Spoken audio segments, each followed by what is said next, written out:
Magandang araw sa kanilang lahat. Ngayon po ang pag-aralan natin dito ay ang saksak. No? Pag sinaksak kayo ng diretso, diretso lang muna yung atin kuha dito. No? Yung atake natin, diretso lang. Now, ang pinapakita ko ngayon sa inyo ay more on disarming at saka arresting.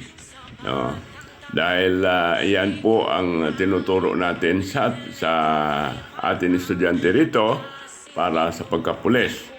Now, titingnan nyo ng gusto at para masundan nyo ako.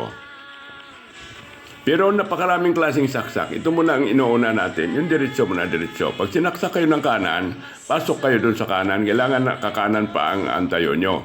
No, pag sinaksak nyo diretso, kailangan ilag kayo. Yun importante. Yan. At mabilis tayo. Yun ang kapit natin sa kanyang rest sa kamay niya. Masakit yan.